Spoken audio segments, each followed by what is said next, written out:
Assalamu alaikum wa rahmatullahi wa barakatuh. Welcome to the stream where we're going to go through prophecies of Mirza Ghulam and discuss them and see how they hold up. Now, for you who are aware, Fareed has recently put out a video discussing the top 10 prophecies, and the top apologist of the Qadianis made a response to him, thinking that he has actually debunked him and exposed him. What was funny was the little copycat with the hangman tweets. That was quite funny. But anyway, so today I have with me Bashir, who was with us before. Assalamu alaikum, bro. You all right? Wa alaikum salam, bro. Good. And we have brother Aslan Bey. Assalamu alaikum. Wa alaikum salam wa rahmatullah. How are you? Alhamdulillah, I'm good. How are you? Alhamdulillah. So I think we should just get started right away. I mean, before we go into any of the prophecies, and by the way, I mean, we're probably going to be live for about an hour and a half or so, just because it's still a weekday and we've got work and everything. But we'll see how much we can get through in this next hour and a half. And if need be, we'll do a second part. It's not a problem. So I did, obviously on my tweet and on TikTok and everything, I did invite the Qadianis to join and see if they can actually defend what we bring up in person, but it's most unlikely that that's going to happen. We've had 4 streams previously where only 2 people showed up. Also, no, sorry, 3 people showed up in total. But yallah, let's begin anyway. So if I share my screen. Okay. Can we see this? Yes, sir. Okay, great. So this first reference that I have up is from Ruhani Khazayan, volume 5, page 288. Now, it's in Urdu, but from what we've got from the translations, it says this, right? Let it be known to ill-thinking persons that to judge my truthfulness or falsehood, there cannot be any better touchstone than my prophecy. So right off the bat, we have this confidence from Mirza Ghulam, where he thinks that if you want to judge the truthfulness of his claim, there is nothing better to judge him by than his prophecies. So that's the first thing. The second reference is in the same, works, Ruhani Khazayan, volume 15, page 382. And this says, for any person, the highlighted section obviously, for any person to be shown false by his own prophecy is by itself the biggest disgrace of all disgraces. So we can see a pattern here. He also says in Ruhani Khazayan, volume 17, page 461, if out of 100 prophecies, even one of my prophecies turns out to be wrong, I will admit I am a liar.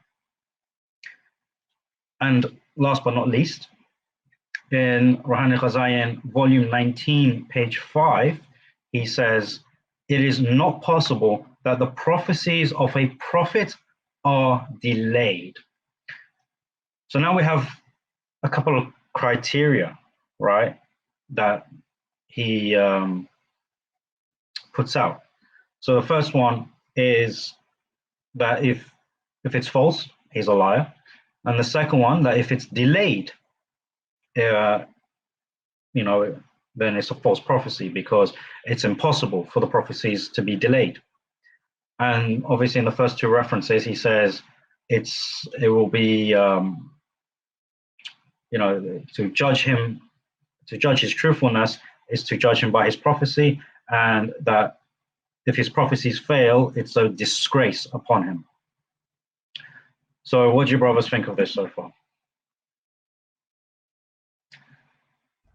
Oh, he made his bed, and then he had to go lie in it.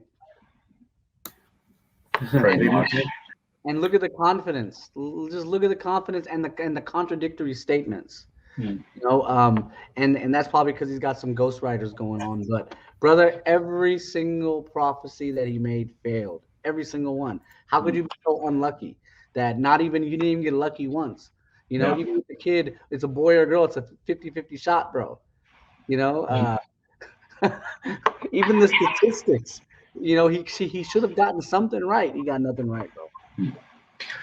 Yeah, I mean, he does say if out of 100 prophecies, even one turns out wrong, it's an absolute disgrace, right? The biggest of disgraces, right? So essentially, he's holding his hands up and saying, if one of my prophecies are wrong or delayed, I'm not only a liar, but I am the most disgraced. So this is what he's saying about himself, if anything were to fail. So I think it's appropriate that we actually get into the first prophecy, which is the age prophecy. So we'll go through these one by one, inshallah. So in 1865, in a Tadhkira, page 8 and page 9, this is what he says, right? In the Arabic, your age will be 80 years, a few years less or some years more, and you will live long enough to witness your distant progeny. Now,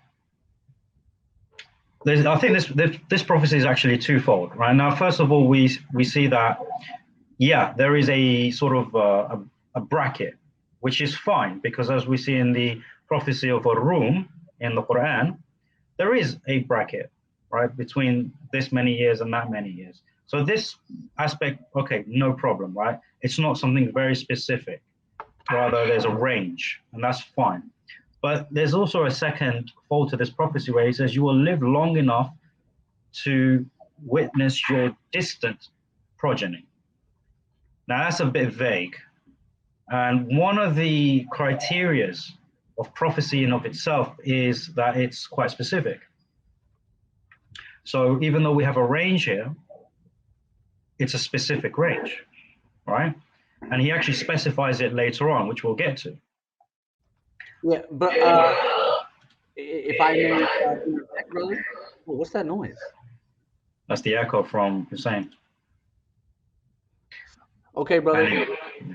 If I may interject, this quote is from 1900. It's from a book, Arba'in, in 1900. He's claiming that it happened 35 years ago. You know, it's the after the fact things that they always do. But it was written in 1900. In fact, in 1891, he had more specific comments, and there wasn't a bracket. He said 80.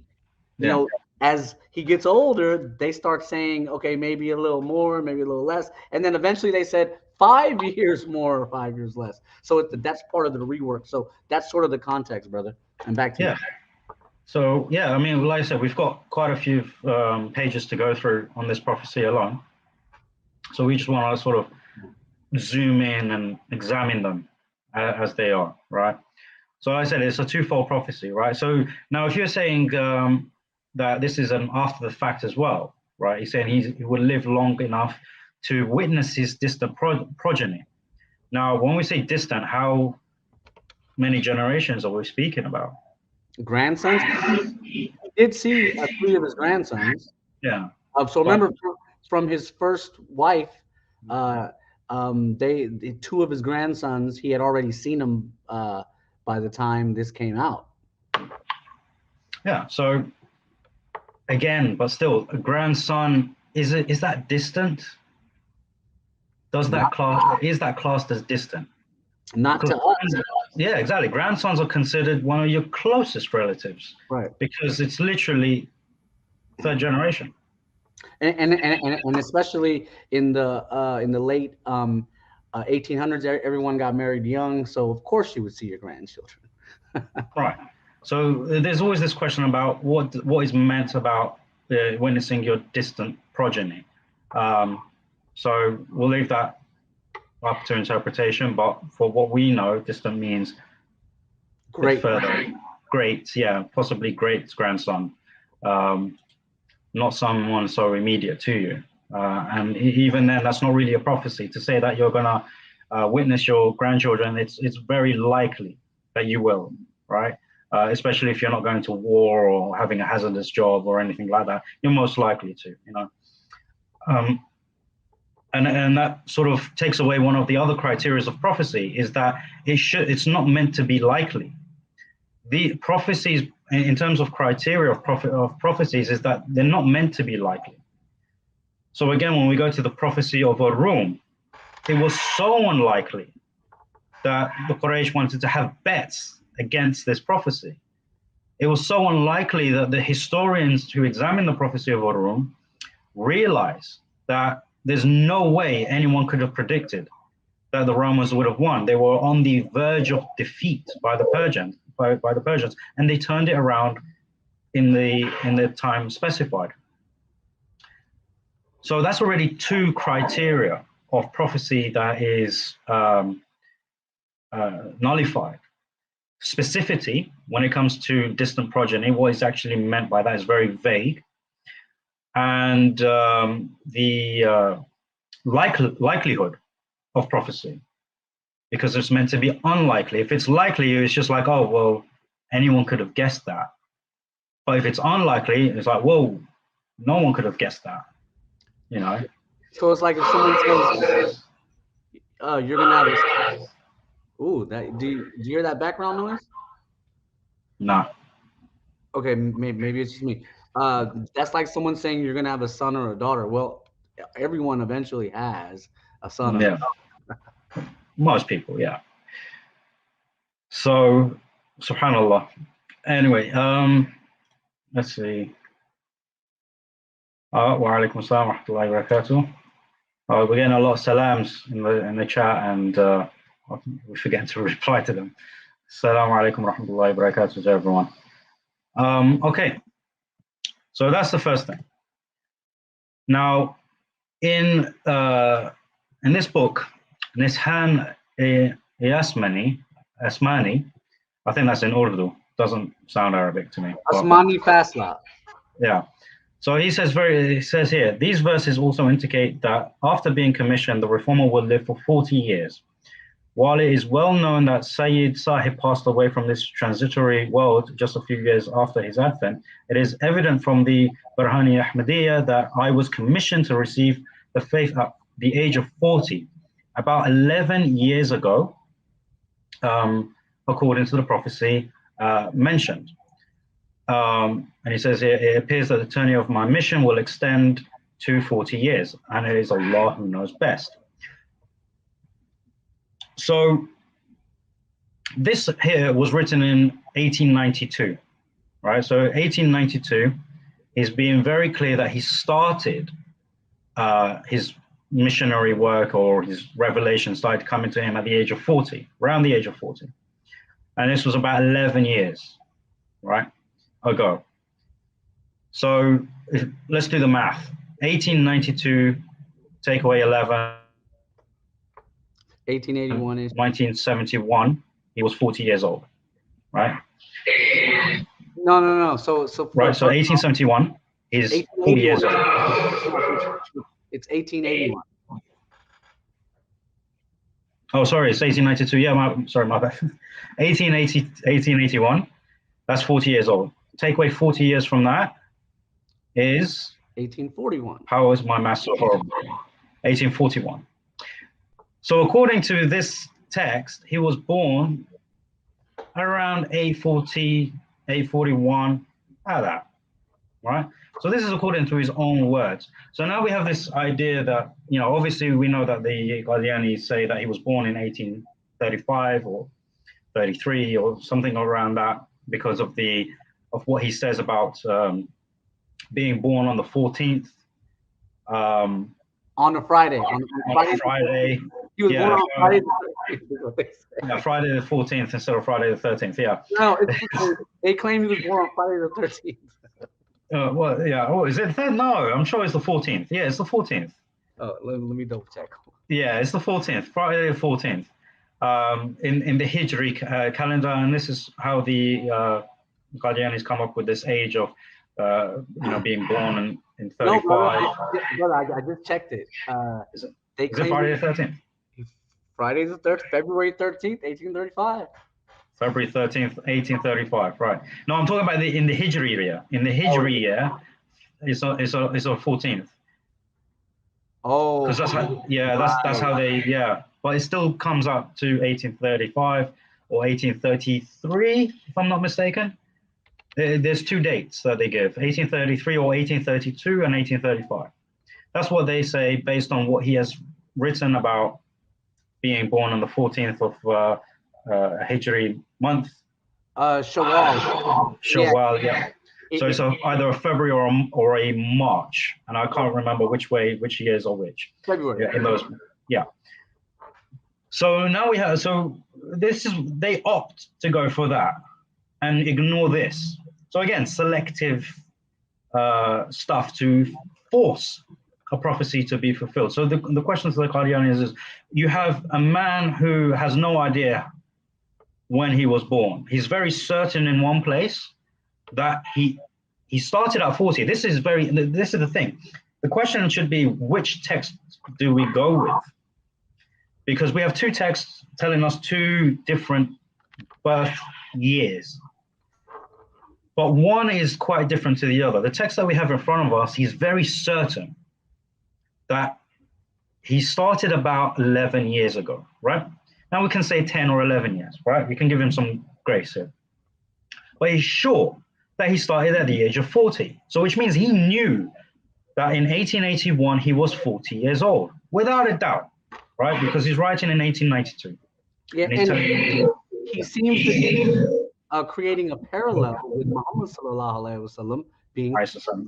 Yeah, it's not just Rasul Islam. In fact, in Islamic sources, it is said what the opinion of the scholars are is that all the prophets began their prophetic journeys at the age of 40, including Isa alayhi salam. So that's why when we see in the Bible that he was 33 when he was crucified, the scholars disagree with the age, and obviously also disagree with the crucifixion itself. So yeah, anyway, side point. Yeah, and remember, he was connecting the famous hadith that Isa alayhi salam would live 40 years on earth. That's what he's doing here. He's saying, hey, look at me. This book was written in December 1891. It was published in like January 1892, right? So he's saying, look, I was 40. It's been 11 years, and I'm gonna live another 4. I'm gonna live 40 additional from this point. So there it is, and they totally ignored it. Razi didn't quote it, didn't bring it up, just threw it in the trash. Yeah.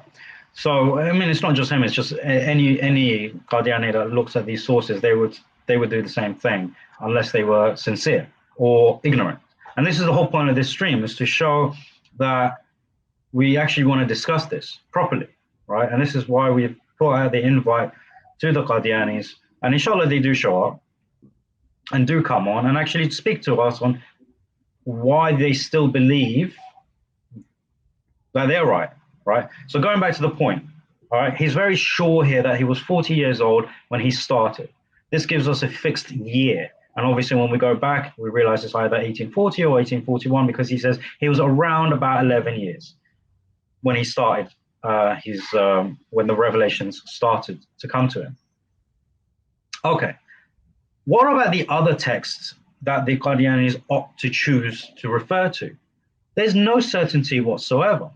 Right? Because now he's saying, I was born on the 14th of Shawwal, wasn't it? Yeah. 14th of Shawwal. I can't remember the exact month, right? But the 14th of a month in the Hijri year, and then the Qadianis then do the math and say, and bring it closest to that sort of time in which the prophecy can be fulfilled. So this is now an arbitrary year that they're giving him, because he could be born after that, could be born way before that. You know, why pick these two specific dates? Well, the reason is obvious. It's because then it falls within that prophecy. So they have to figure it out. They have to work it out to put it and make it fit that prophecy, which nullifies the prophecy in of itself. Because when you are doing something after the fact to make the prophecy fit, you're actually admitting the prophecy is false. So it's counterintuitive, right? It's counterproductive. Like, you're doing your best. I mean, I've said it, I'm just going to end up repeating myself. Like, it's just mind-boggling how you try to make the prophecy correct, but by doing so, you actually falsify it. Subhanallah, you know. And you know, unfortunately, this is why a lot of Qadianis end up going atheist, because they don't believe in anything anymore after they figured out they've been duped. Yeah. Well, actually, that's actually a good point, because obviously with the nature of the Qadiani belief that they don't believe in miracles, you know, that they only believe in natural stuff. So naturally, when they leave this belief system, they're going to go to something which appeals to naturalism, and the only thing that does that is atheism. So it's only the people that Allah guides, like yourself, alhamdulillah, that come back to Islam rather than going from kufr to kufr. Alhamdulillah, brother. Yeah, alhamdulillah. So, Brother Aslan, Brother Hussein, any thoughts on the matter so far? Yeah, I would like to add something, if that's okay. Yeah, of course. So basically, if we are to just take this statement, we need to say that Ahmadis are saying, like, actually Mirza Ghulam Ahmad is lying. He didn't receive the revelation at the age of 40. He received the revelation at the age of 44, 45. So it makes no sense. Are you calling your own prophet a liar about the time he received the revelation? Well, and then yeah, go on. I mean, it makes no sense. And then they say, oh, actually, he confused his own age. It's possible. Yes, it is possible. But he himself was saying that when the mutiny of 1857 happened, he was of the age of 17, 18. He was still a teenager. So Well, if someone who's a teenager in 1857, when the Great Mutiny happened, when hundreds of thousands of Muslims were killed, and his father was involved in it, he gave them the horses and the men to go around and butcher Muslims. He was a teenager at that age. Well, like I said, we've got a lot of stuff to go through regarding this prophecy. So we'll get to it eventually, inshallah, and we can dive a bit deeper, especially on the text, what the text says. Brother Aslan, have you got anything to add? Nothing to add other than the points you've already raised. Okay, fair enough. Okay, so I guess we'll go on to the next page, inshallah. What we got next? All right. So in At-Tadhkira, in page 508, we have here the translation. We shall bestow upon you a pleasant life, 80 years or thereabouts, or we shall add some years to it. The promise of Allah is bound to be fulfilled. This is of the mercy of your Lord. He will complete his favor unto you, so that it should be a sign for the believers. Allah will help you in many fields. So here is something which is expected from someone that gives a prophecy, is that he's doubling down on the prophecy, right? So he's being very adamant that this is going to be fulfilled, right? And notice he's making it very clear that this is the promise of Allah and it's bound to be fulfilled, right? So this is again going back to his criteria that if it fails or is delayed, there's a problem, right? And it renders the prophecy false. So this is him doubling down on the prophecy. Now, again, he doubles down even further by saying the same thing, right? And this is in the Tadhkira page 528. So this is twice his doubling down. Now, here, this is where he gets very specific now, right? Instead of saying thereabouts in Brani Ahmadiyya, part 5. This is after he died, though. Remember, Mirza Ghulam was dead, and this book gets published. Right. But that's the reality. Let's take the Qadiani position that he wrote this, right? Let's forget about the publishing for now, right? When it was published, because even if it was published after his death, the Qadianis can make the argument that, well, he wrote it when he was still alive. They just didn't publish it till afterwards. Fair enough, right? We can give them that. It's not a problem. And this is where it actually becomes a bigger problem, because if we start giving them things and becoming more lenient with their claims, and it's still wrong, it actually doubles down on a falsehood. And this is just to be clear. It's not that we want to prove him false, right? This is not like a sort of, I'm just going to look for the mistakes. No, we're actually looking at both claims. We're looking at the claim of the Qadianis that defend the claim of the prophecy, that defend the prophecy, and we look at what he's actually writing, and we're making the decision based on the evidence. So this is not us as Muslims trying to just hound the Qadianis and say, "Oh, we've got you." This is not a got you moment. This is here's the evidence, and this is what you say, but it's contrary to the evidence. So anyway, so let's assume he wrote this. And he says, the actual words of the revelation that pertain to this promise, however, fix the age between 74 and 86.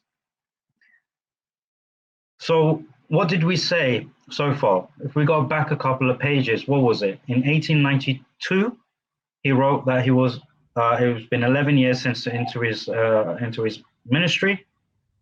Right. And then there's a reference that we didn't show from Kitab al-Bariya, 1897, where he says he was born in either 1839 or 1840. And Hussein mentioned, he said in 1857, he didn't have facial hair. Yeah. He was a teenager. Clearly, he wrote with his own hand, I was born in 1839 or 1840. And then he connected it with the fall of the Sikhs, with the death of Ranjit Singh, which everyone knows he died in 1839. So he connected his birth with a historical event, which is legit. Well, we'll get to it. Trust me, we'll get to that.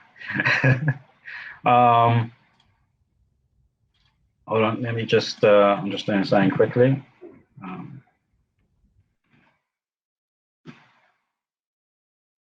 Sorry.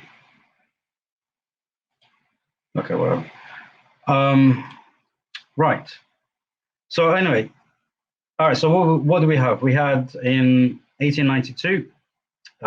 He was at the age of 51, thereabouts. Okay, and over here he's saying he will live to the age between 74 and 86. So that's the very specific. That's a 12-year. So now we know what we're working with. So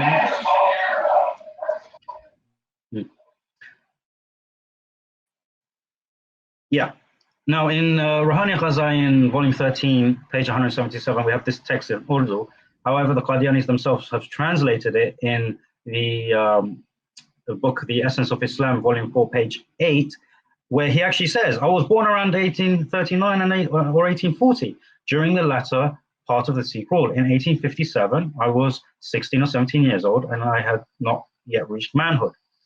And just to give some context over here, when he's talking about manhood, he's talking about his facial hair and stuff like that. Stuff hasn't grown yet. Not that he's still a preteen, because if he was a preteen, like a prepubescent boy at the age of 16 or 17, very delayed puberty onset. Yeah. And it's like, brother, most kids in that era were trying to hurry up and grow up, not wait 20 more years to grow up. So he didn't go with his father and his brothers to go kill Muslims in the famous mutiny of 1857 because he wasn't man enough. He couldn't lift a sword or a rifle. So he stayed at home with the women. Yeah. So over here we have, 1857, he was 16 or 17, right? Which coincides with him being born in 1840. right? More 1840. It's actually 1841 if he says he was 16. So 1839 would make him 18, not 16. So he's even confused here, right, in terms of his age. But he's very clear. I mean, I don't know how he missed that 1839 will make him 18 and not 16. But 1840 to 1857, yes, that will make him 17. So 1857, he's 17. And then he says in 1892, he is 51. Let's do the math. How the hell does that work? Does that actually work? Well, yeah. So he was telling the world that he was 51 when he claimed to be Isa al-Islam. These are facts at this point. He's written it. We're looking for consistency, you know. So Right. he's in 1857, he's 16 or 17. 1892, he's 50 or 51. So between 1857 and 1892 is 40 years thereabouts. Yeah, so it's consistent. And right? this book that we're quoting is 1897. So now all the way up to 1897, he's been consistent. Okay, so there's a consistency here. So now we've got that. Now we're comparing these two, where he's been consistent regarding his age and his approximations. Although there is a slight error with him being 18 and 17 or 16. Yeah, like yeah, but at least he's being quite consistent with his approximations. And then you got that very after the fact explanation regarding the 14th of Shawwal in the Hijri year, and so on and so forth. Right, okay, great, fantastic. So in volume 13 of Ruhani Ghazain on page 192, we have this text, and again, it's been translated, saying that he was 34 or 35 years of age when his father died. So what year did his father die? 1876. 1876. He's 35 years old. So add another 20 years, 55, so 50, again, still consistent, thereabouts, right? Yeah. So he's still being quite consistent in terms of how old he is and his approximations, right? Yeah, comes up 1842. So. Yeah, so 1842 plus, 1842. 1841, yeah, 1842, right. That's when he was born, right? According to this statement. What was it? Right. So far, we don't have anything pre-1839. We've got from 1839 to 1842. That's the approximation that he's giving regarding his birth from 3 different sources. Yes, sir. And now in 1906, we have in the review. In the newspaper. In the newspaper, more specifically, the Review of Religion in 1906. This is in June. That was being sent all around the world. This got sent to Nigeria, all through the British Empire, Canada, Australia, America. These go everywhere. Yeah. So what does it say here? Let's blow this up. Mirza Ghulam Ahmad, the founder of the Ahmadiyya movement, was born at Qadian in the year 1839 CE, which was marked by the death of Ranjit Singh, the Sikh ruler of the Punjab. So now we not only have a specific year of his birth, but it has to be accurate, right? Because the reason they remember this year is because it was marked by a specific event, i.e. the death of Ranjit Singh, the ruler. So he was born in that same year. Now we can actually draw a parallel here with Rasulullah, because while in the 7th century, people didn't really also, watch out for what year they were born and stuff like that. The reason we know he was born in 570 AD is because the year of his birth was marked by what? The event of Al-Fil, right? When the elephants came to Mecca to destroy it. He was born in that year. So that's why people know he was born in 570 AD. So likewise, we have this. So this makes it very accurate. He was born in 1839. So again, we see that there is no inconsistency regarding the timeline between 1839 and 1842 regarding his writings. And now with this newspaper, Let me tell you who wrote it. Muhammad Ali wrote it. He ended up becoming a Lahori Ahmadi. He's the editor of the Review of Religions. Mirza Ghulam Ahmad even said, if you have any doubt on anything you wrote, go and ask Muhammad Ali. Muhammad Ali is the editor. He knows everything. He doesn't make mistakes. He writes about the founder, and he says exactly what we all know. Well, okay. Now, here's a question that comes to mind, right, from their side.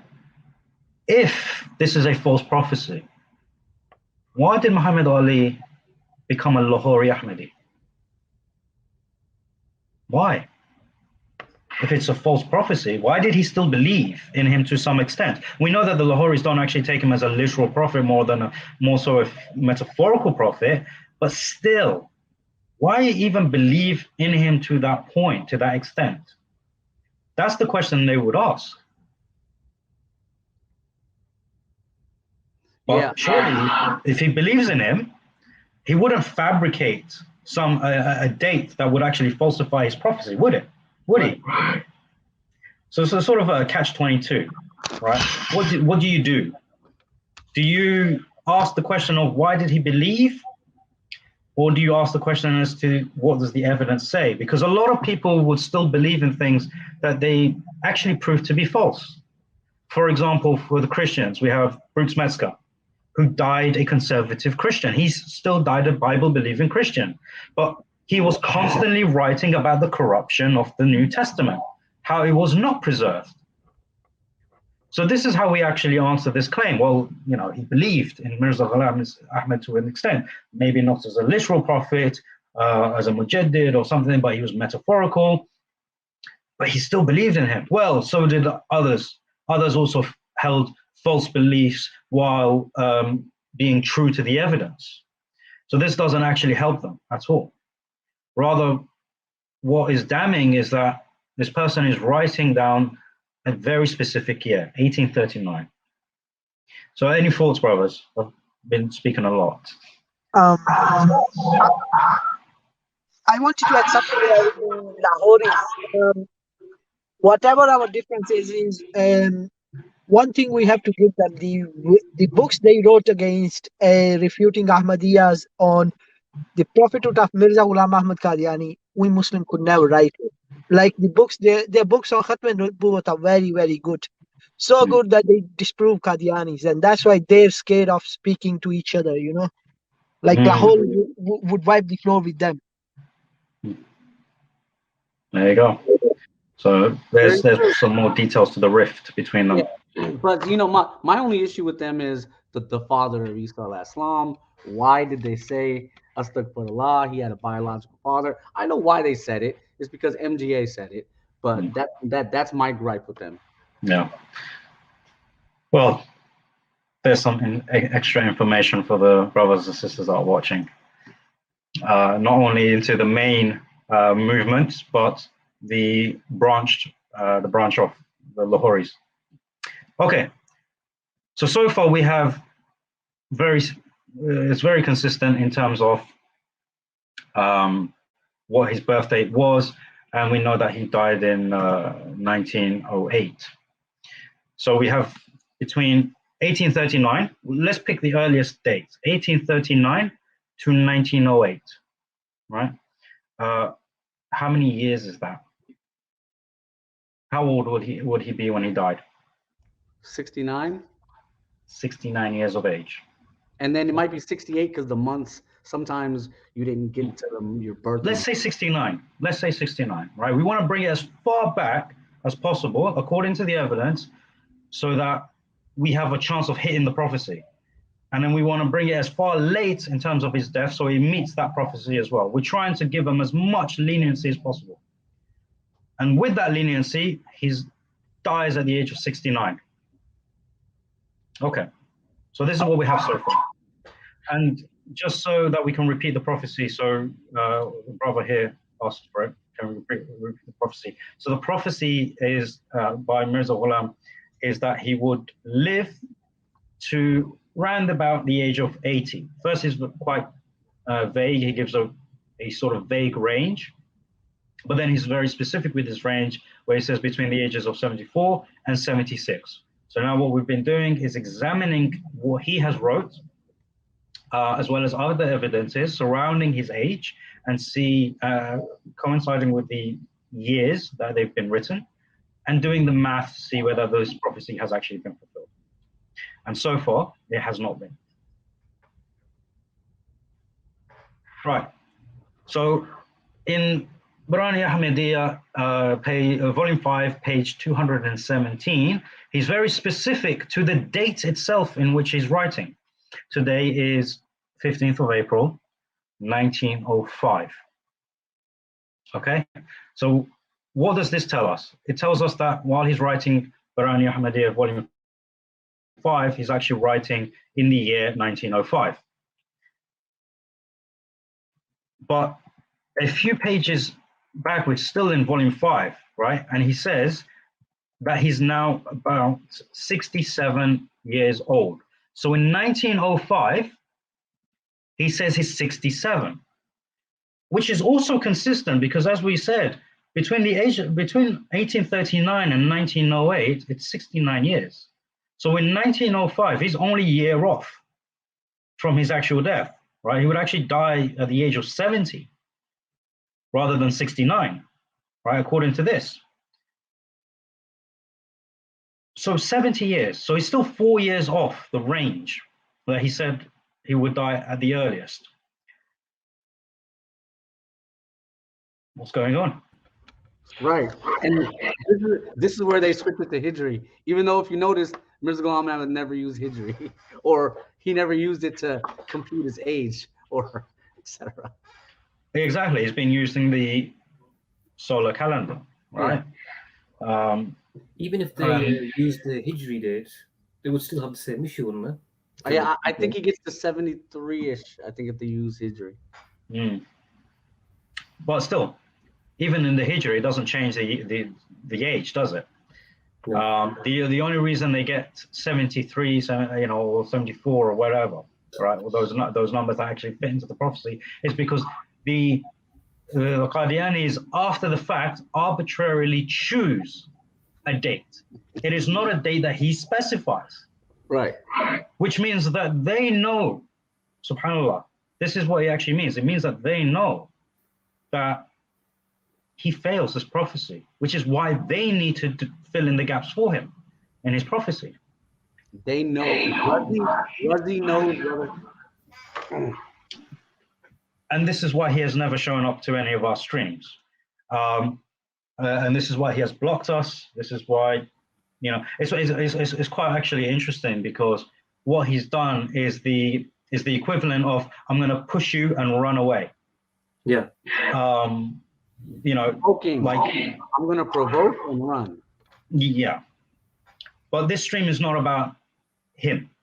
It's about the evidence. Now, we know the kind of character he is. We know what he does with the sources, which is why we're doing this. And this is why I gave him a special invite to come here and actually talk with us face to face. Is he able to respond to the scrutiny and to the evidence while facing someone who knows the evidence, who knows the sources? This is a question for him to answer, and I'm pretty sure he will at some point. It'll probably be another exposed video. I'm pretty sure he's very limited in his vocabulary, because every video I get about someone else is always exposed. I'm pretty sure the shock effect is kind of worn away by now. So yeah, 1905, he's 67 years old. He dies in 1908, makes him about 70 years old. This is what he says. Okay. So here we have the Hijri aspect, right? And if I skipped something, no. All right, so the question was posed to him: what is the blessed age of your eminence at the moment? Now the answer he gives is, the true estimation of the age is known, of course, only to Allah. But as far as I know at this time, which is 1323 of the Hijrah, my age is close to 70 years. Now, and he says, Wallahu alam, okay? So 1323 is the Hijrah, and he's saying close to 70. Now, this is again in Barani Ahmadiyya, volume 5, the same volume in which he said it was 1905. So the question is the year 1323 in Hijri the year 1905 in the solar calendar? Can we actually look that up right now? I'm checking it right now. Mm-hmm.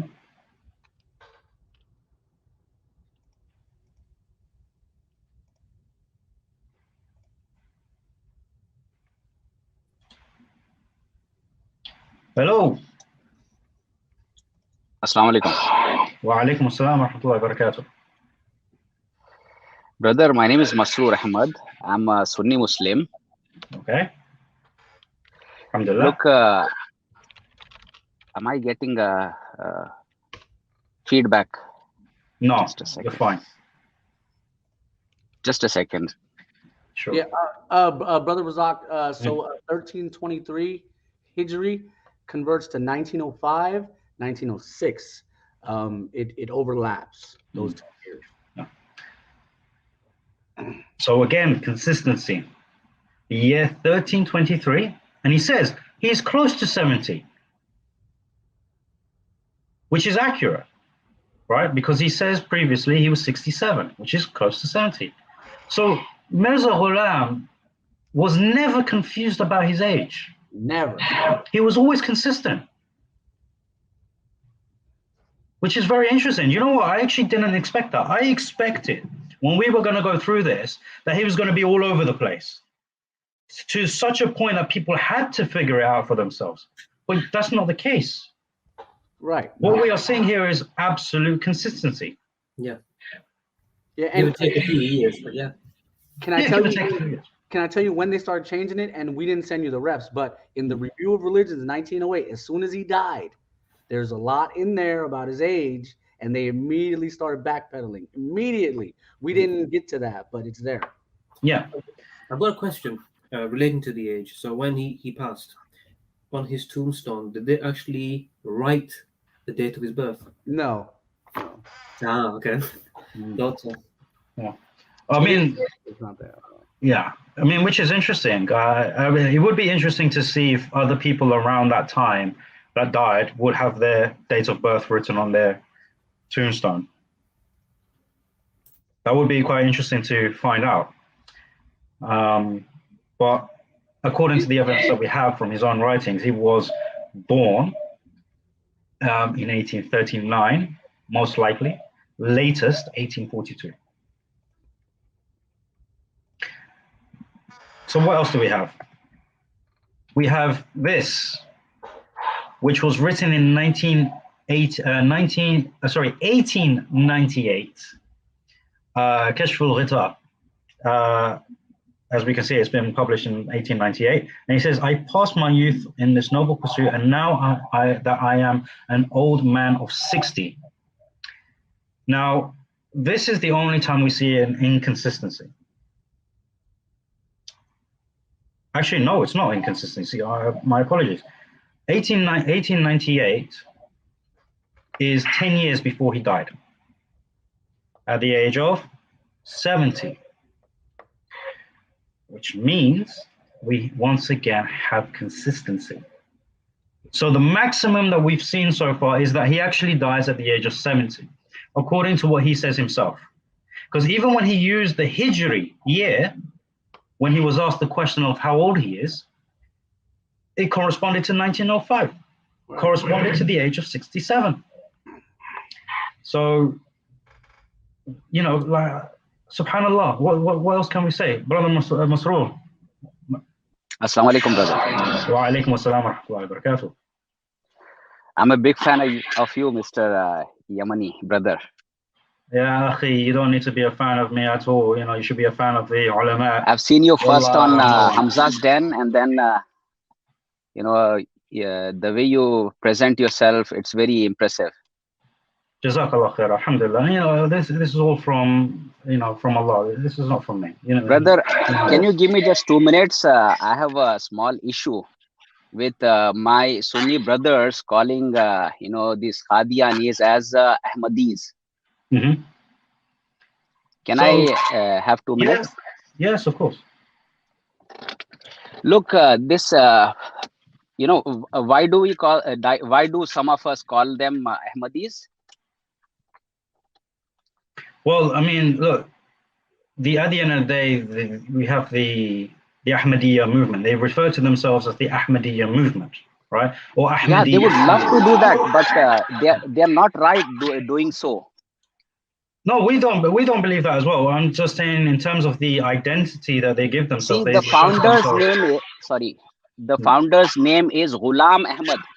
Yes. Ghulam is a Urdu word, which is for a servant, a slave. Okay. And an Arabic word Ghulam for Ahmad means, yeah, Ghulam Ahmad means he's a servant or slave of Ahmad. Okay. A servant and a slave of Ahmad, if their followers are, you know, calling themselves as Ahmadis, they are not Ahmadis. You know, we are Ahmadis, Sunni Muslims. We follow Muhammad Sallallahu Alaihi Wasallam or Ahmad. La, we are Muslim. We do not refer to ourselves as Ahmadis or use that sort of terminology. I understand. But I totally understand that.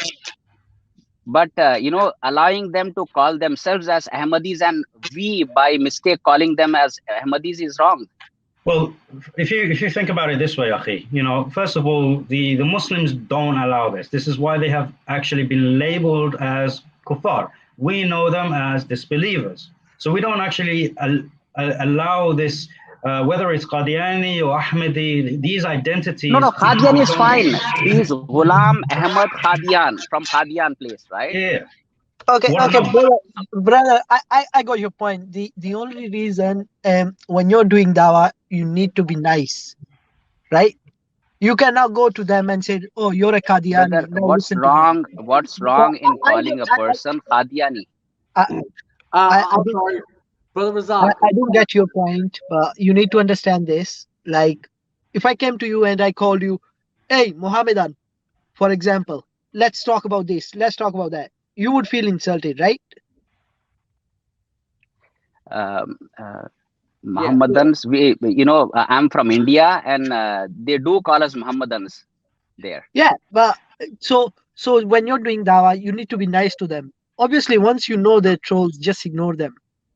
But when you're doing dawah, you need to be nice to them, present them the Islam that we believe in, show them their own scripture, their literature. Do you think they will mind if I call them Qadianis? Definitely. They do mind. They do mind. Look, but we're doing a stream about prophecies, and you came here out of nowhere. I can talk to you later and explain all this to you, brother, but we got to do what we're here to do, okay? No, but brother, I'm sorry. No, it's okay. I did say to you, you know, I'll give you a couple of minutes of our time to answer what you have, and a promise is a promise. Yeah. So, like I said, this is a self-identification for them. We know them as disbelievers. We don't identify them as anything else. But when we refer to them, we need to refer to them with something that they are familiar with.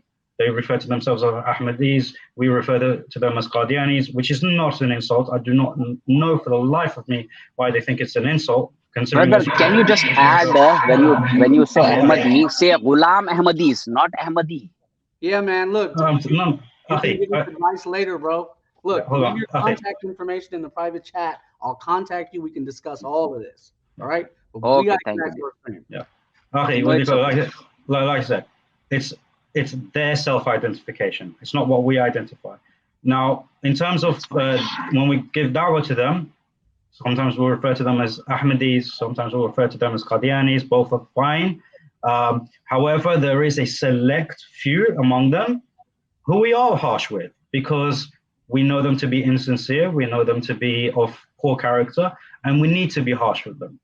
So there are, you know, when you're doing da'wah, you have to judge who you're speaking to, who you're addressing, whether it's on stream, in person, or in text, whatever the thing, you always have to judge the people that you're speaking to, and you deal with every person as they come. You don't just generalize everyone, okay?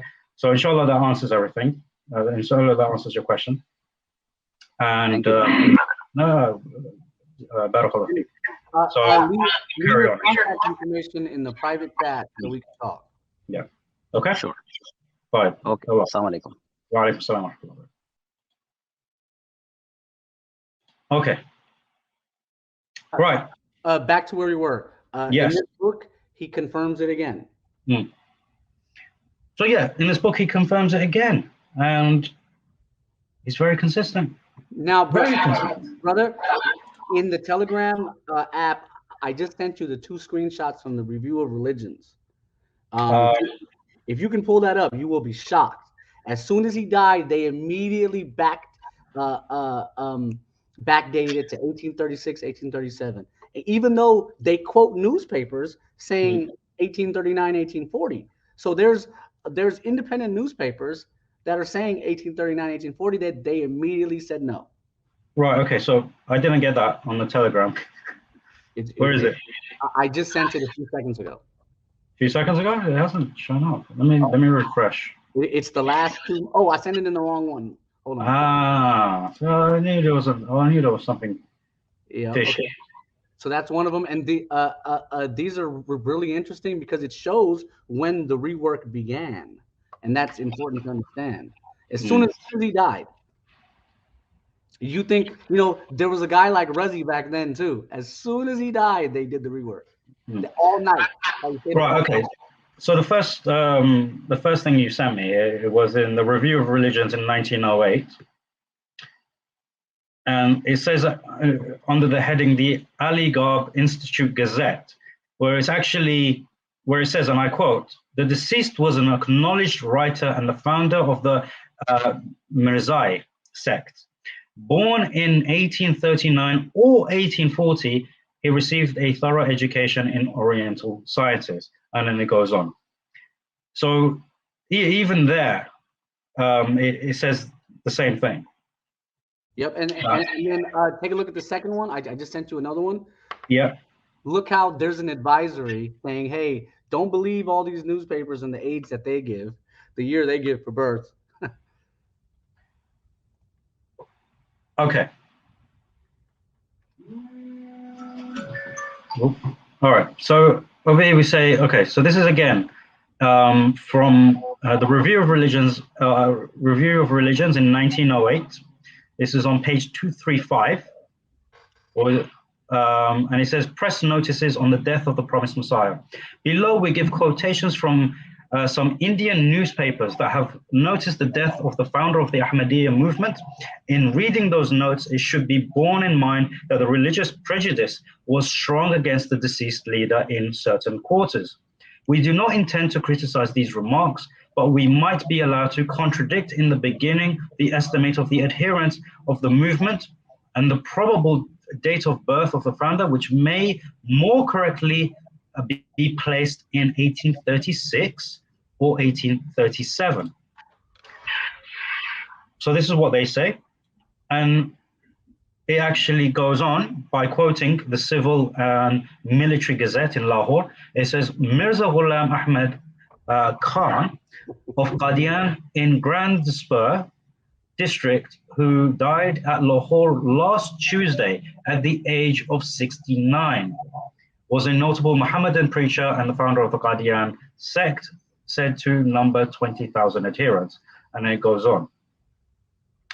So again, we have another actual failure in terms of the criteria of prophecy in of itself, because one of the criteria of prophecy is that external sources confirm the prophecy, right? If and when available, which they always are, actually, right? I don't actually record any prophecy that doesn't have an external sort of verification to it. So we have all of these independent sources that state exactly what Mirza Ghulam stated himself, that he died around the age of 69 or 70. Yeah. That he was born in 1839, between the years 1839 and 1842. So the only people who refuted this was, as we've just read, were the Qadianis themselves, who pushed the date back by 3 or 4 years. Why? To fit the prophecy, to bring it to that minimum age of 74, which they still failed, because if it was 70 and they only brought it back 3 years, and then they brought it back another year, they realized, oh no. So I think we can conclude that indeed this was a failed prophecy. I agree. The dates themselves were not Because, like, I think the Qadianis would have had more of a chance with this prophecy if Mirza Ghulam was confused about his age, was not consistent with the years and all of that. But we've actually spent the last hour going through multiple sources regarding this. Yeah.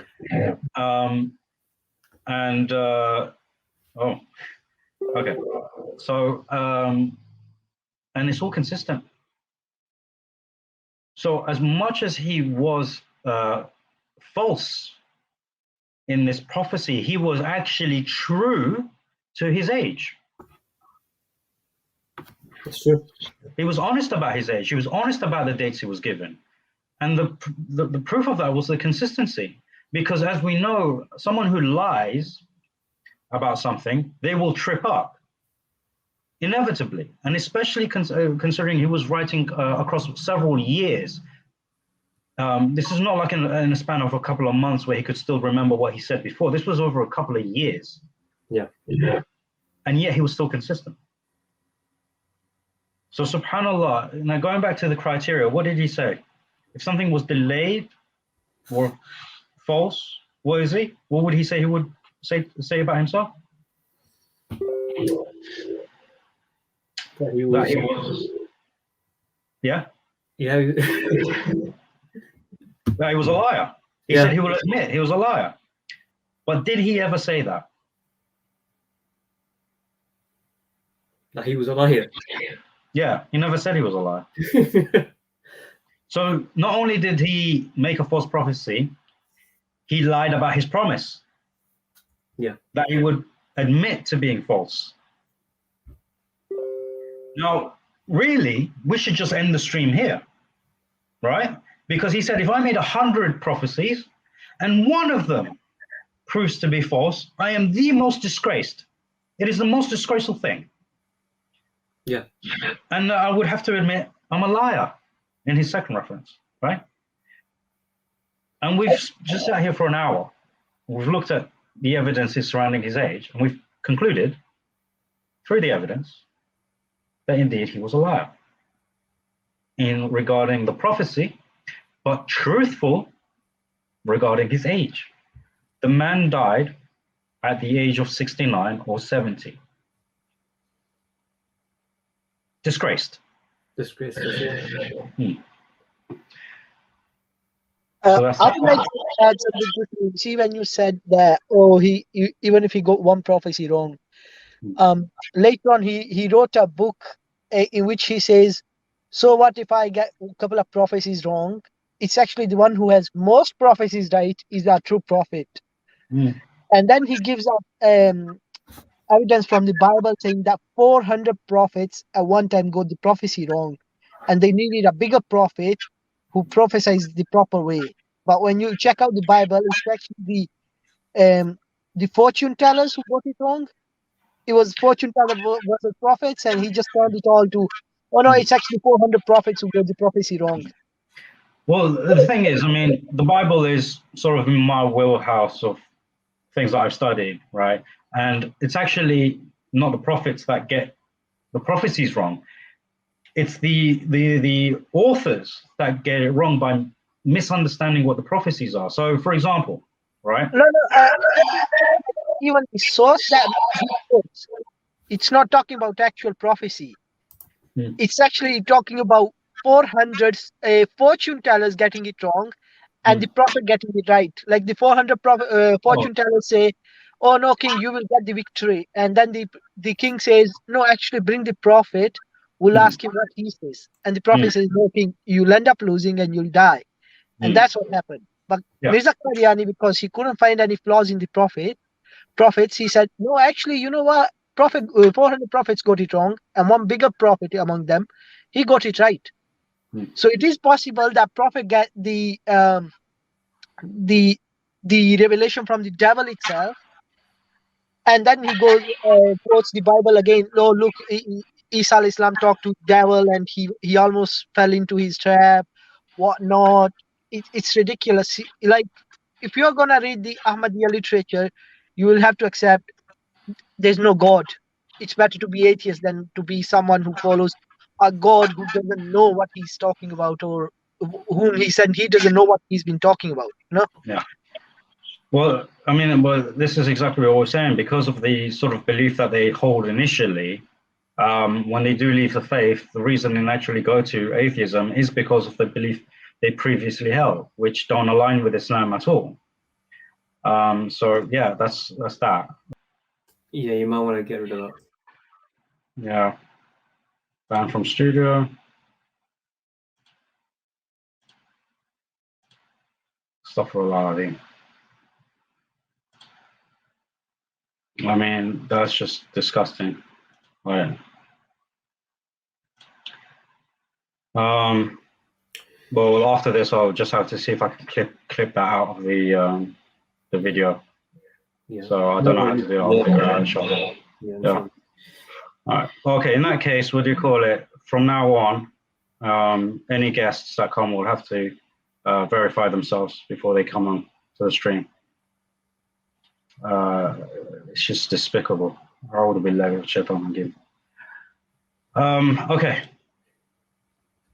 So Moving. we can conclude on this one failed. But I think it's worth continuing on to the next ones, or maybe save the next one for another session. Well, we've got another 20 minutes because I do want to wrap up at 11 o'clock. You know, I leave for work at 6 in the morning, so I won't get that much sleep if we keep going on. So we'll go on for another 20 minutes. Yeah. We'll see how much we can get through, and then inshallah we'll continue another time. Yeah, I didn't actually expect the first prophecy to take so long, but I'm glad that we did take the time to look at it properly. Alhamdulillah. Alhamdulillah, because now there's no shadow of a doubt that this prophecy is indeed a failed one. Bye, Bismillah. So the next one was the return of Isa alayhi salam. Now, the Qadiani claim is that this is not a prophecy. And we have the verses quoted here, but I think what we need to draw attention to is this verse in the middle, right? Now here, Mirza Ghulam writes, he quotes the Quranic verse, but he says, "Asa rabbukum an yarham alaykum." Now, what's the problem here, brothers? He's added something. What has he added? Alaykum. And even yarham is wrong, because that's not what the verse says. Now, the verse in question is chapter 17, Surah Al-Isra, ayah number 8. Right? And the verse actually says, Asa rabbukum an yarhamkum. Yarhamakum. Right? So you quote it properly. I don't want to make a mistake in the recitation of the Quran.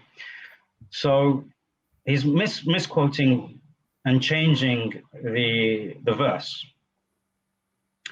So already we have a question. Hold on a second. Didn't you say that Allah will never make you in error? Isn't this something that he says? Yeah, he did say that. And not only is he in error, but he's in error in quoting the Quran. Something he's supposed to be allegedly well versed in. He's supposed to be perfect in. Yeah. As a prophet, you have to be perfect in the revelation. All right.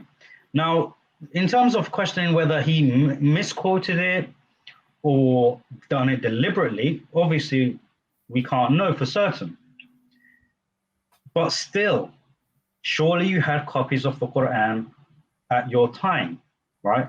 We're not talking about 7th century Hijrah, where 7th century Hijrah, 7th century, where the Quran was still being recited and there was no written text.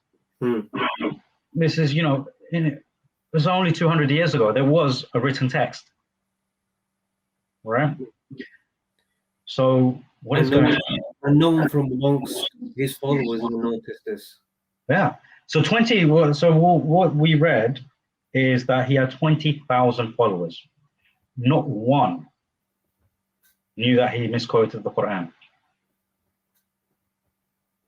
And you'd think even today, even though this PDF is available on their own website, that they would have picked up on it. Yeah. So yeah, you got 20,000 at a time. Let's assume they have the 200 million that they like to claim today. 200 million people today that have access to this works. Let's say out of the 200 million, 50,000 actually bother to look at the website, right? Let's say 50,000. And let's say out of those 50,000, 10,000 come across this page, right? Which is less than the followers he had initially. Yeah. 10,000, right? Out of 200 million. Not one realized that this was misquoted. But the Muslims, they notice. SubhanAllah. So subhanAllah. So that's one thing. That's got nothing to do with the prophecy. Now, what the Qadiani claim is that this is not a prophecy, right? Rather, it's an interpretation. But when we actually look at the interpretation, what do we see? We see that Mirza Ghulam is actually interpreting this verse in a prophetic way, right? To say that this verse is prophetic in nature, right? Because as he says, this verse here indicates the glorious coming of Hadrat al-Masih, right?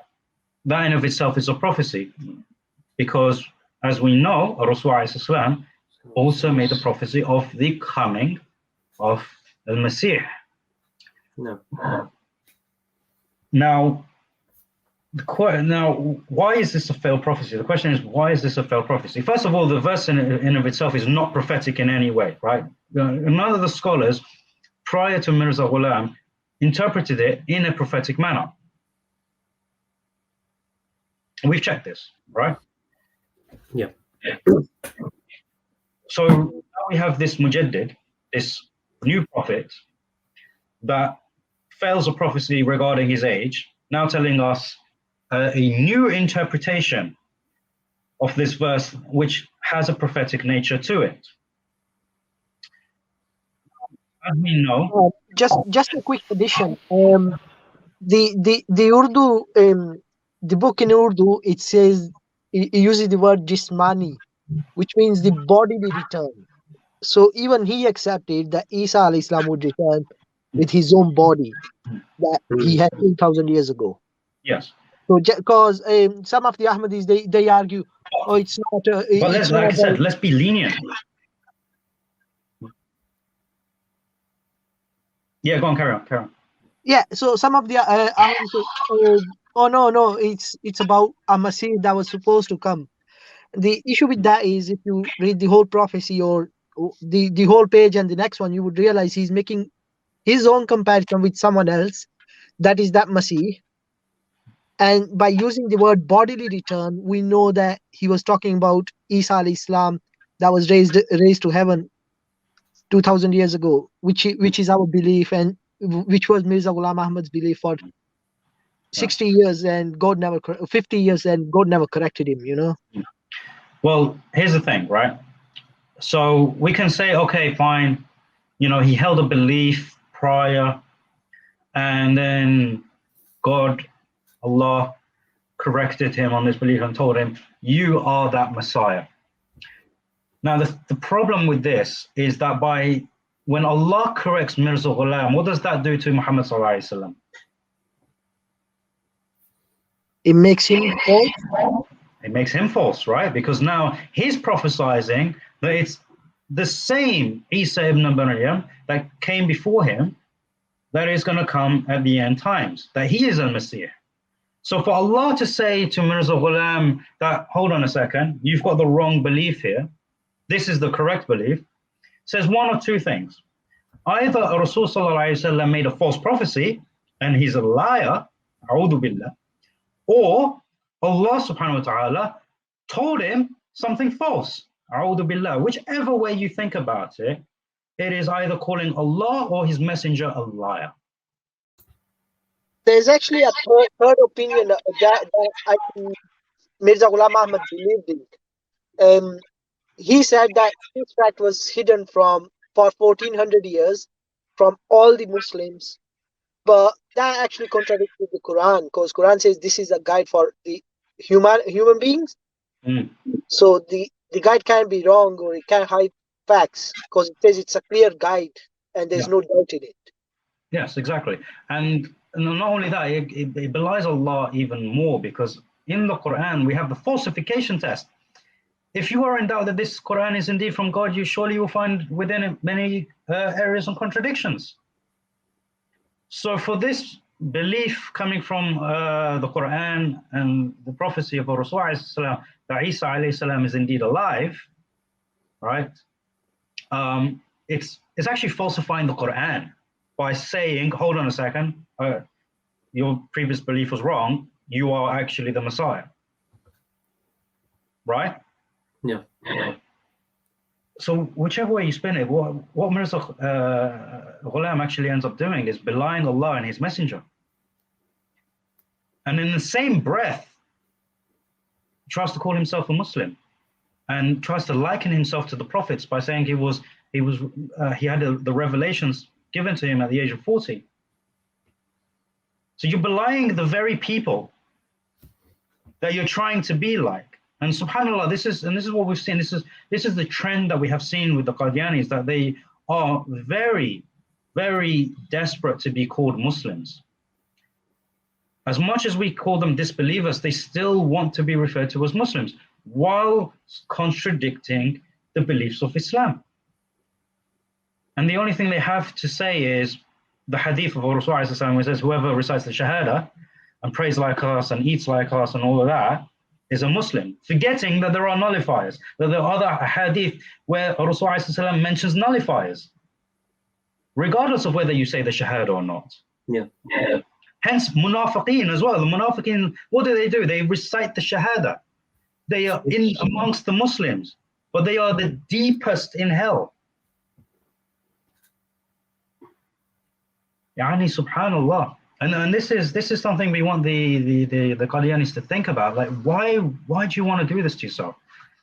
Why do you want to belie those? You know, first and foremost, why do you want to belie Allah and then claim to be a believer in Him? Exactly. And then secondly, why would you want to believe that Mirza Ghulam Ahmad is a successor to the Prophet that he belied? It doesn't make any sense. You don't undermine a previous prophet if you're claiming to be a prophet and being a successor to. There's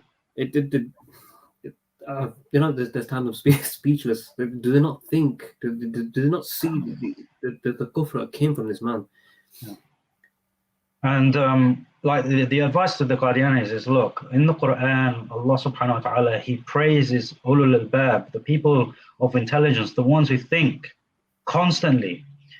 So when we ask you to think about these sources, we're not saying this so that you become an atheist.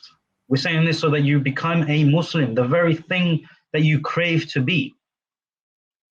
And this is the purpose of these streams. But believe us, we could be doing other things right now, right? But we're doing this. And this is not to get back at Razi or anything. This is for the purpose of your salvation, right? Because, anyone who follows what we do, everyone knows that we are actually harsh with Razi and his team, right? And the people who are very close to him. They know we're harsh with them. Yeah. But to the rest of the Qadianis, we're very soft. right? If they do not show insincerity or arrogance, or these signs that prove that speaking to them in a good way is futile, then we are good to you. And we do want the best for you. And we want the best for Razi and his team. But as long as they are harsh enemies against Islam, as long as they are arrogant and insincere and lie and hide the truth from you, we will be harsh. And we pray that Allah guides them, but at the end of the day, they will only get guidance if they seek it for themselves. We merely deliver the message. No. So I think we'll wrap up after this prophecy, which is coming up to 11, and then inshallah we'll continue another day. I don't want to leave it too long. Maybe either tomorrow evening or the evening after.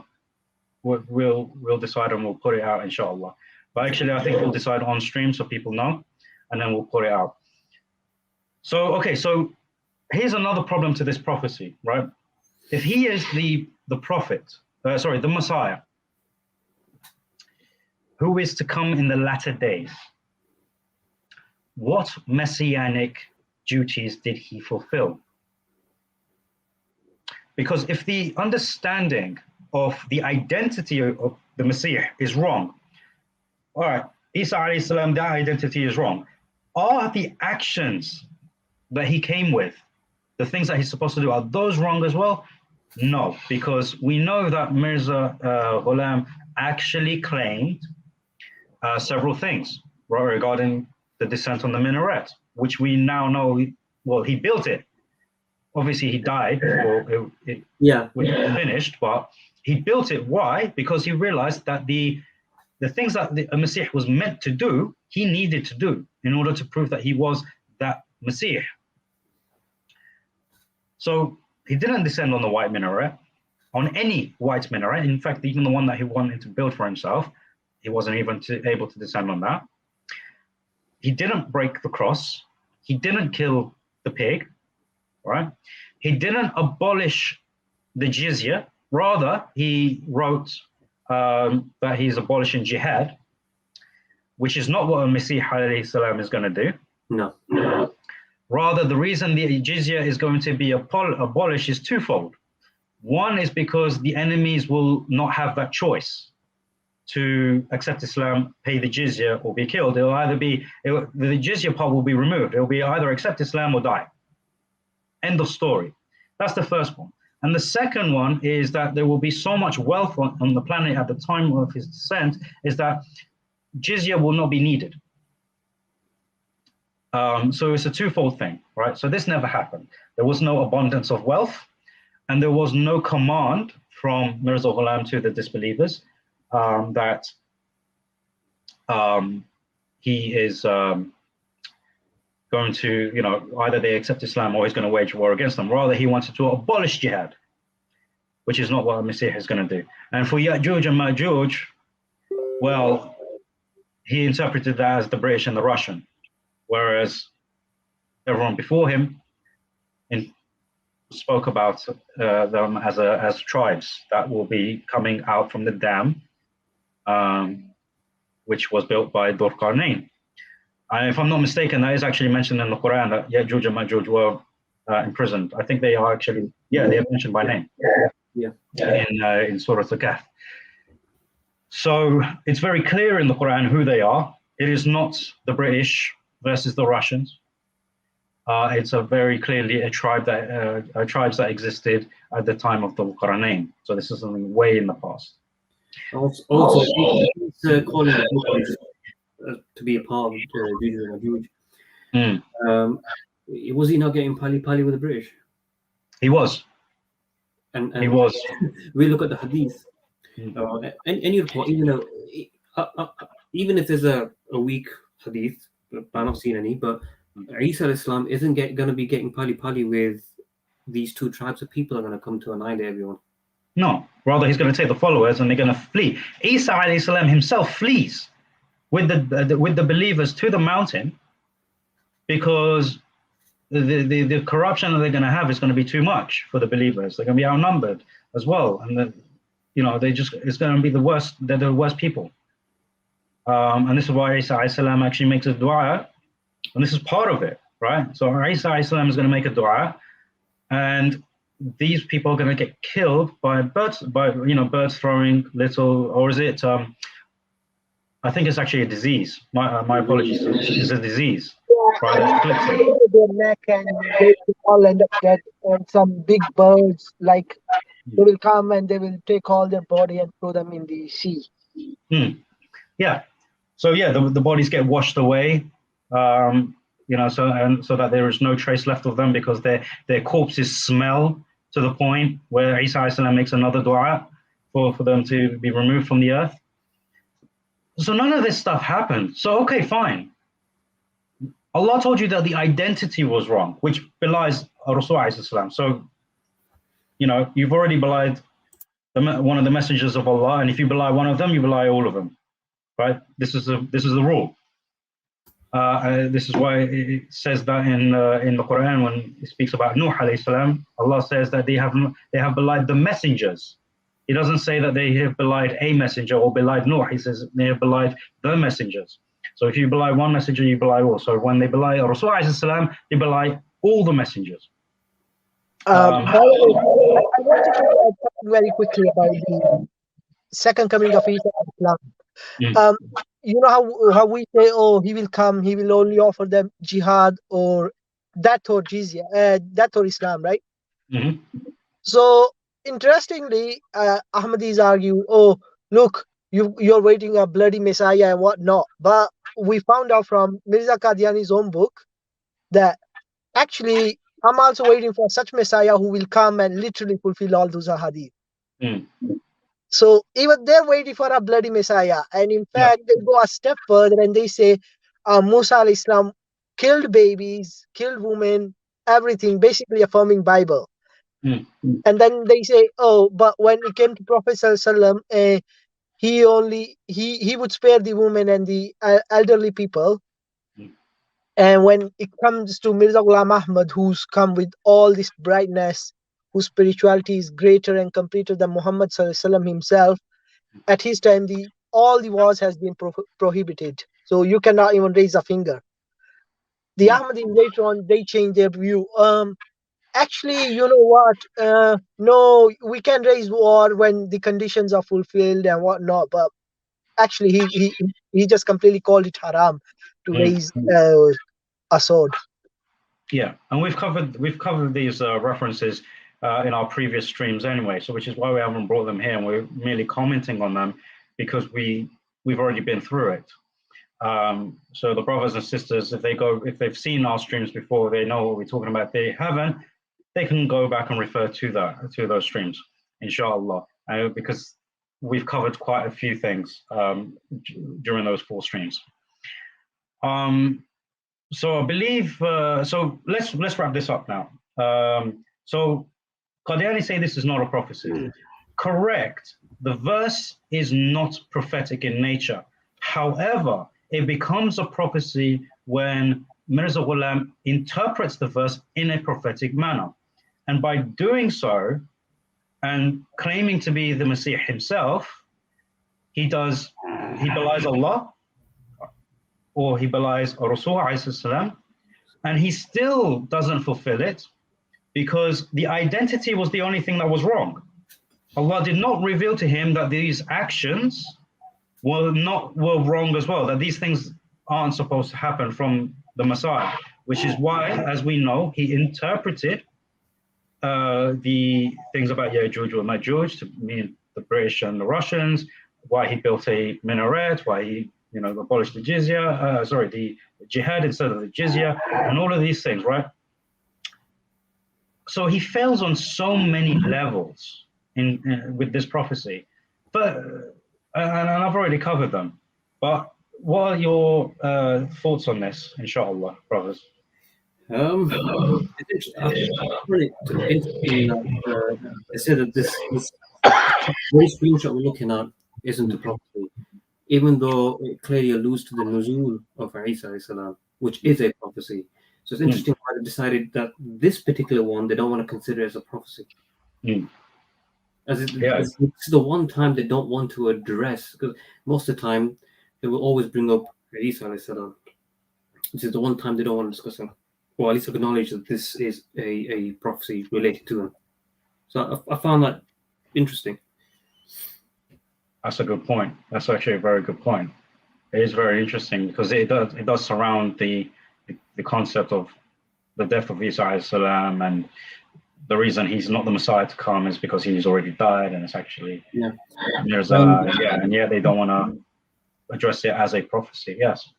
I think is that they would need to acknowledge or accept this as a prophecy, because their own Messiah, Mirza Qadiani, would base his claims on this. If it wasn't a prophecy, then why is he basing his claims? Why did he claim to be the one who descended?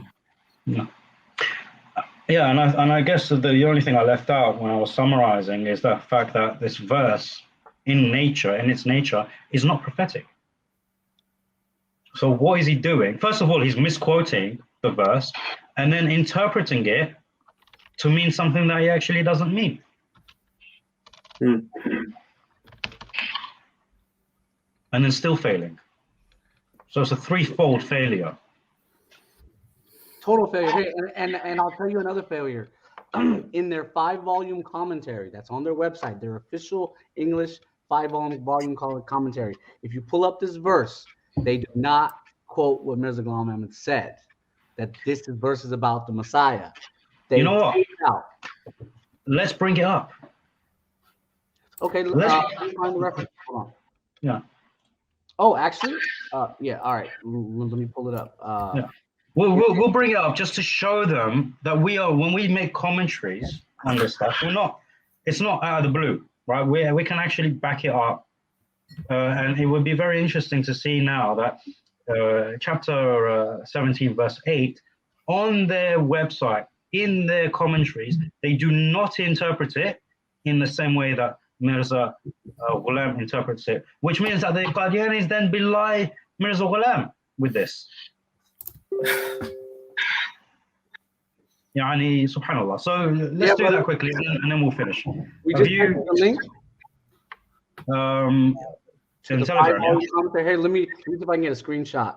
But no. I'm just going to share my screen, inshallah. Okay.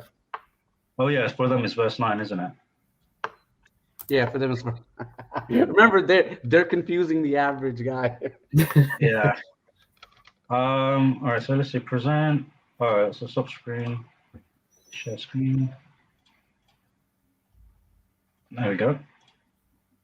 All right. So here we go. On their official website.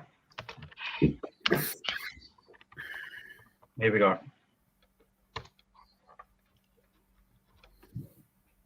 So as we see even here, we have the text where it says, Asa Rabbukum an yarhamakum.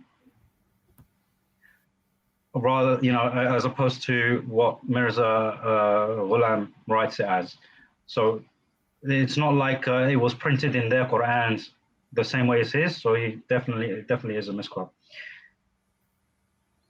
Which is so over here. I think you got to click on the next page because that number 1938. Oh, it starts right there. Yeah.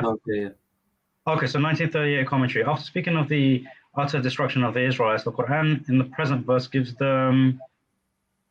You gotta go to the next page. The next page or the next side of the page? Next side of this page, here. Second relapse. No, it's next page. Oh, next go page. down to the bottom and click on that. Yes, sir. Okay. Okay. A message of hope and informs them that although so far as the Bible and the Jewish faith are concerned, their fate is sealed forever and they can never hope to regain their departed glory, yet outside the Mosaic dispensation, God has opened to them a new way by following which they can be readmitted to his mercy and grace. That way is Islam, and through it they can again rise to their former power and greatness. Deuteronomy 33, 1-3. Now what's actually interesting is that they tend to quote the Bible a lot in terms as if it is a reliable source of information, whereas Muslims, we only quote the Bible where the Quran explicitly tells us that it's correct, whereas they sort of quote a lot of things which sometimes are very against the Quran and also not so clear. But anyway. Right, but as you noted, brother, there's nothing in these 3 pages about the return of the Messiah. Yeah. Well, yeah, like people can actually read this, right? And it's actually, if you actually go through here, it says the first punishment overtook the fall of Baghdad. And this is, again, through the Muslims. And again, this is again, Baghdad fell in 1258, keeps on going. And over here, it's literally, there's nothing here regarding the return of Isa alayhi salam. And even if we go, I don't know, that was it. So remember, Purim read this 5-volume commentary, 1988 edition. That's where he got all of his information from about Islam. There you go. So I think, yeah, so because I was just checking the next slide that we have, just in case we've got more to this prophecy, but it goes on to the next one, which we'll have to cover at another time, because it's 11 now, and unfortunately we have work. So Roberts, we have the sources. It's not like we do need to wait around a long time. It's just we're pressed for time tonight. When do you want to do this again? When are you next free? I'm free every day. Yeah. We can do it tomorrow, same time. Tomorrow, same time? Yeah. Yeah? Same? Yeah, I'm good with it. Tomorrow, same time. Fantastic. So we'll do this again tomorrow evening, 9:30, and we'll do it for another hour and a half, inshallah. We'll try and speed it up along, but also dig deeper, but we'll see how far we get. We only got through 2 of the 10 today. But inshallah, it's given the Qadianis a lot of thought. And inshallah, they do go back and look at the sources and see that we're actually telling the truth about them, about what it says. So, oh, bloody hell, I didn't even get a chance to say salam to him. He just went. He's like, I'm gone. But, okay, so brothers and sisters, Jazakumullah khairan for tuning in. I know that the advertisement for the stream went out a bit late, but now you know, tomorrow evening, same time, we will do a second part to this where we will continue with these 10 prophecies. We've covered 2 today, alhamdulillah, and we will do as much as we can in the next one. So until then, take care of yourselves, and assalamu alaikum wa rahmatullahi wa barakatuh. Right.